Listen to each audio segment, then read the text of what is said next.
que tiene que importar gas, no somos autónomos. Él dice sale 1.500 millones, yo creo que sale mucho más. ¿Cuánto sale este gasoducto? Le voy a hacer algunas preguntas técnicas, si me permite, porque queremos comprenderlo. ¿Cómo no? Buenas tardes, ¿Cómo María está? Laura. ¿Qué dice? Lo importante, creo que más allá de lo que sale, que obviamente es importante y que hay que investigarlo, es el tiempo que estamos demorando, teniendo en cuenta que la administración anterior había dejado una licitación abierta, cuyas ofertas tenían que ser presentadas el 31 de marzo del 2020 con la nueva administración. Por lo tanto, el problema más importante hoy es que el tiempo que demoramos es factura de gas importado que tenemos que pagar. Ahí está. ¿Cuánto sale un gasoducto? ¿Cuánto va a salir realmente? Porque decía 1.500, pero me parece que es más caro, ¿no? Vamos a ponerlo de esta manera. En este caso estamos hablando de 656 kilómetros de un gasoducto, sí, en función del volumen que tiene que transportar, que son aproximadamente 40 millones de metros cúbicos por día en el invierno. Sí. Se tiene que hacer un gasoducto porque así es económico, de 36 pulgadas. Ajá. Ese gasoducto, la chapa que se necesita para hacer ese gasoducto no se construye en Argentina, es una especificación técnica que se llama X70 y que se tiene que importar. O la chapa o los caños para poder luego enterrarlos y transportar el gas natural. La estimación lo vamos a conocer adecuadamente cuando tengamos el resultado de la licitación. Claro.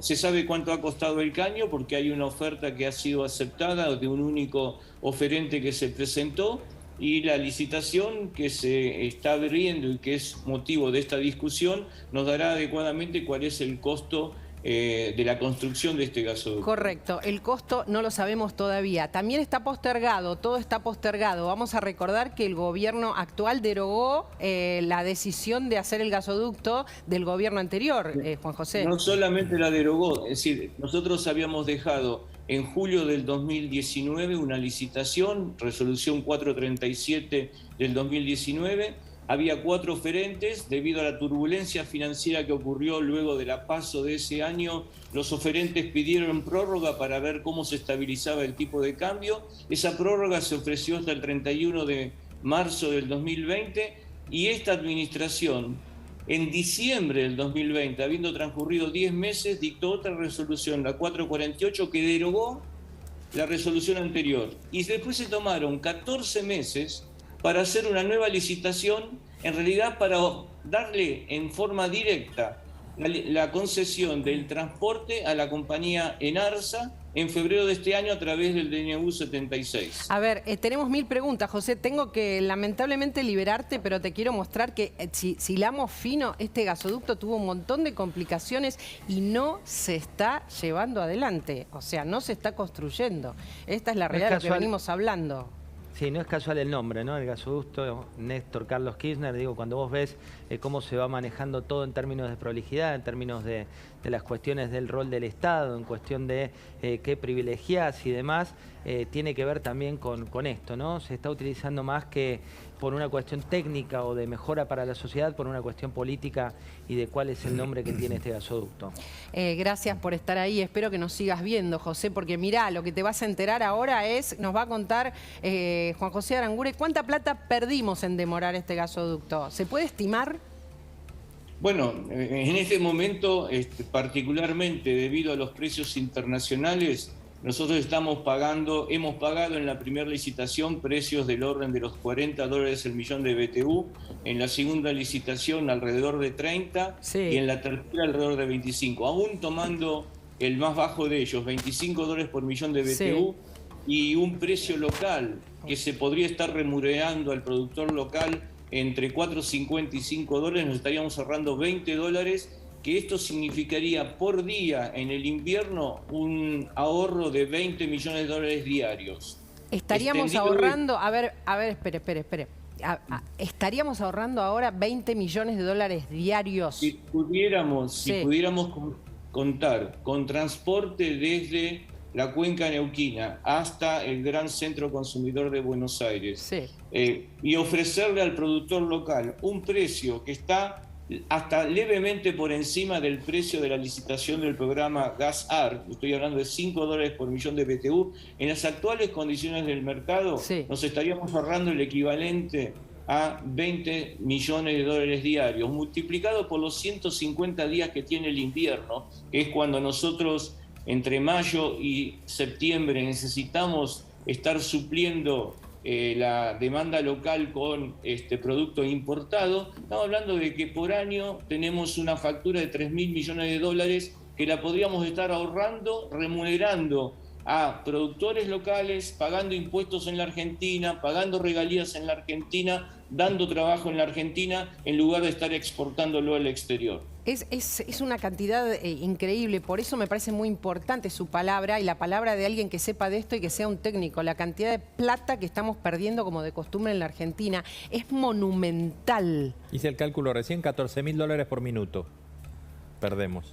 14.000 dólares por minuto, pero digo, a ver, no compraríamos gas, podríamos dar trabajo. Hay un montón de cuestiones que no se están llevando adelante. Quiero aclarar, María Laura, que el cálculo que estoy haciendo lo hago en una circunstancia muy particular que vive el mundo, que claramente nadie lo podía prever el año pasado, pero aunque lo hiciéramos con un mercado normal, nosotros siempre podríamos estar abasteciendo el mercado local con producción propia. No digo que dejemos de importar, porque probablemente por volúmenes pequeños de importación no conviene estar teniendo una obra de gran magnitud, pero podríamos estar exportando en la época del año en que nos sobra e importando en la que nos falta. Eso es importante decirlo. Podríamos estar importando menos y podríamos estar exportando además, o sea, podrían entrar dólares ahí. Les recuerdo que nosotros en el año 2007-2008, con la anterior administración kirchnerista, perdimos un cliente de relevancia que fue Chile, cuando le cortamos intempestivamente el abastecimiento. Hoy Chile nos podría estar comprando el equivalente a 20 millones de metros cúbicos por día. Ese es un mercado que tenemos que reconquistar en forma inmediata a partir de la capacidad que tiene Vaca Muerta. Juan José, esto es muy importante también decirlo, porque, a ver, se está hablando de una obra que no se está haciendo. La oposición dice, el presidente miente, la obra avanza muy lentamente, puede avanzar aún más lentamente, todavía no se licitaron las válvulas, por ejemplo, porque no es solamente los caños, todavía no se licitaron las válvulas. El año que viene no vamos a tener gas de Vaca Muerta, ¿verdad? Bueno, quiero también aclarar este concepto del gas de Vaca Muerta. Hoy el gas de Vaca Muerta abastece el 50% de la oferta local de gas. O sea, ya estamos transportando gas de Vaca Muerta. Digo de este gasoducto. Pero no vamos a poder, me da la impresión que como avanza esta obra y con las demoras que se están produciendo y con esta circunstancia que se está dando, no vamos a poder reemplazar las importaciones a las cuales tenemos que acudir para poder satisfacer la demanda en el próximo invierno. Es muy remoto que podamos hacerlo por más que se alineen los planetas en función de la historia previa que estamos viendo. Porque además les recuerdo algo. Expliquemos por qué. Pero María Laura, yo quiero recordar algo. Se le ha dado una concesión de transporte y la construcción a una empresa que en el año 2013 se le encargó la construcción de un gasoducto, el GENEA, que vinculaba la cuenca boliviana con el centro del país. Y ese gasoducto todavía no está terminado, han transcurrido 9 años. O sea que cuando nos dicen que el gasoducto va a estar listo, que va a estar listo ahora o que va a estar listo el año que viene, nos están mintiendo, porque hay un montón de pasos que hay que llevar adelante. Recién decía José, no sé si usted estaba ya en el aire, Juan José, decía José del Río, los caminos, digamos, el transporte, la logística. Tengo entendido otro tema adicional que es regulatorio. Usted para poder empezar una obra necesita un permiso ambiental. En este caso de las provincias por las cuales atraviesa el gasoducto. Tengo entendido que tanto la provincia de Río Negro como Neuquén y La Pampa ya otorgaron el permiso ambiental. Me han informado que la provincia de Buenos Aires todavía no lo ha hecho. Por lo tanto, antes de empezar a cavar un pozo, usted para poder enterrar el caño, usted tiene que tener un permiso ambiental. Hay muchas actividades que se hacen en paralelo, por lo cual requieren de una programación importante y por lo tanto la empresa que tiene a su cargo todo este proceso tiene que ser una empresa de prestigio y conocedora de la materia. Claro, pero Aranguren, en base a la historia de la Argentina y a la denuncia que hay ahora, a todo esto que ustedes están relatando hay que sumarle algo que puede aportar una demora muy grande, es que en el medio primero hay que investigar si hubo un ilícito relacionado o no, y la justicia también va a decidir si dicta alguna cautelar o si esta licitación continúa así o no. Bueno, obviamente eso será en función de las denuncias que se hagan, pero cuando hablamos de la historia de la Argentina, yo quiero decirles que la Argentina ha hecho inversiones de magnitud. Hay un gasoducto que conecta el sur del país con Buenos Aires, el gasoducto San Martín. Hemos atravesado por debajo del lecho del Río de la Plata con el gasoducto Cruz del Sur hasta llegar a Montevideo. O sea, tenemos buenas experiencias en otra época de cómo se tienen que hacer obras de esta envergadura. Esta, lamentablemente, no nació muy bien y, como les decía al principio, mi preocupación principal es que no perdamos el próximo invierno, cosa que a esta altura me parece que le vamos a agregar a la deuda o al déficit fiscal que la Argentina tiene otros 3.000 millones de dólares que podríamos haberlos ahorrado por el invierno del año 2023 previo a las elecciones. A ver, hagamos el cálculo otra vez, así la gente entiende. Usted dijo, Juan José, recién, se pierden 20 millones de dólares por día, o sea, de ahorrar, que nosotros estamos pagando, ¿verdad? A estos niveles de precio, quiero aclarar. A estos niveles de precios, claro. Que ojalá no sea así, porque será consecuencia de que la invasión de Rusia en Ucrania termina y el mercado se normaliza. Está clarísimo, por supuesto. Pero bueno, en este momento y durante los últimos meses y probablemente los próximos meses, estas son las cifras. Son cifras gigantescas y bien dice Rubén, van a empezar a caer las cautelares después de toda esta denuncia de Matías Culfas, que lo contó y nos recordó José del Río. Fue lo dijo, no solamente es un off, lo dijo. Pero entonces te agrego, María Laura, el lunes pasado renunció el titular de la unidad ejecutora del gasoducto, Antonio Pronsato. Sí. Quiere decir que, para ponerlo ordenadito, el lunes te renuncia el de la unidad ejecutora y el sábado te renuncia el ministro. Está frente a un escándalo de magnitudes. ¿Por qué renuncian? Porque ven cosas que no les gustan y lo hacen público. Es decir, y bueno, de nuevo al número de Juan José, que me parece espectacular en términos de el tiempo. Importa el tiempo no es una variable que no importa, son 20 millones de dólares por día, por 150 días, 3.000 millones de dólares por día, a 6 millones por día son 500 escuelas, 500 escuelas por la torpeza y la desidia.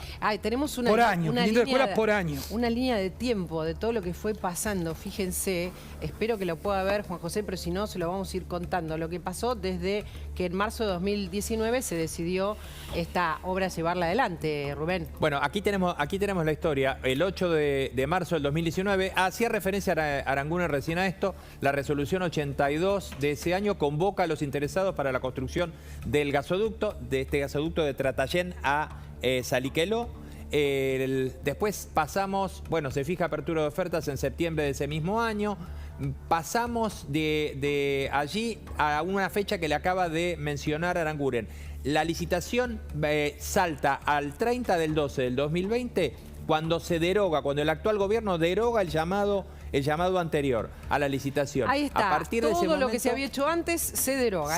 Paralizado, marcha atrás. Exactamente, ahí es donde hay una serie de pasos en el medio, se declara de interés nacional, se llama de nuevo otro estudio y llegamos ahora a este año, donde ahí al final de la flecha lo veíamos, fíjense ustedes, el 14 de febrero de este año, el decreto le otorga a IEASA la construcción y la operación del gasoducto.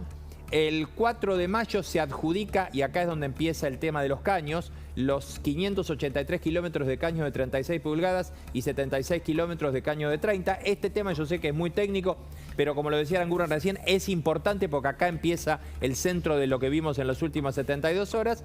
Y finalmente, el 20 de mayo se aprueba el contrato con el vice para crear el Fondo de Desarrollo, el Fondegas, que es el que va a construir el gasoducto, y después de esto salta el escándalo. A ver, uno de los datos que nos muestra que es muy complicado que el avance de este gasoducto es, por ejemplo, dónde se fabrican los caños. ¿Dónde se fabrican los caños? ¿En la provincia de Buenos Aires, Juan José? Yo no sé la capacidad que tiene la planta de Valentina Alsina. Sé que han fabricado caños de hasta 24 pulgadas. No sé si pueden fabricar caños de 36 pulgadas. Lo puedan fabricar o no, nosotros sí lo que necesitamos es importar el material, la chapa de una especificación X70 que en Argentina no se produce en Brasil. O sea, chapa o caño tienen que venir para acá. Y después, cosa que no es menor, usted tiene que estar transportando desde Buenos Aires, la planta de Valentina Alsina, los caños. 556, en total 656 kilómetros de caño a la traza que llega máximo hasta Neuquén. Y eso no es un pequeño problema porque cada camión puede transportar solamente por el peso 4 caños de 20 metros de longitud. Por lo tanto, todo este proceso tiene que tener o ser sujeto a una adecuada programación, tiene que ser hecho por profesionales. En el Día de la Ingeniería que es hoy, esto es un claro monumento a la falta de ingeniería. Juan José, más la licitación de las válvulas que todavía no está, más los permisos de las provincias, más los caminos, más la construcción del gasoducto. ¿Cuándo estará el gasoducto finalmente a su criterio? ¿2023, 2024, 2025? Digo, con los datos que usted tiene. No, bueno, pero con estos datos, con estas demoras, digamos, teniendo en cuenta las variables a su criterio. Desearía que empiece en esta administración para que el invierno del 2024 Argentina, no una administración, sino Argentina pueda reducir su déficit fiscal porque habremos reemplazado importaciones de GNL por producción local. Escuché bien, está hablando del invierno de 2024, no de 2023. En 2024, si hacemos todo bien... Yo dudo que lleguemos al 2023, exactamente porque por otra parte, en esta etapa que se está hablando solamente de una traza y se está hablando sin una unidad de compresión. Estamos hablando de 11 millones de metros cúbicos por día. El gasoducto en su conjunto tiene que transportar 40, o sea, se hace por etapas. Por eso le digo, si se hacen las cosas bien, ojalá podamos llegar al invierno del 2024. Juan José, muchísimas gracias por haber parado. Juan José Aranguren está yendo a Córdoba, paró el auto para hablar con nosotros. Para mí era muy importante porque explica técnicamente como nadie de una manera muy gráfica y además hace los números y hace las cuentas. Gracias por todos estos datos. Me parece que es importante que la gente entienda de qué estamos hablando cuando hablamos, por ejemplo, de este gasoducto que se da por hecho y no está hecho. De verdad, muchísimas gracias. No, les agradezco a ustedes, les mando un saludo. Este es un tema, se imaginan, del que vamos a seguir hablando, pero tenemos una emergencia en estos momentos, un urgente, nos vamos a una noticia.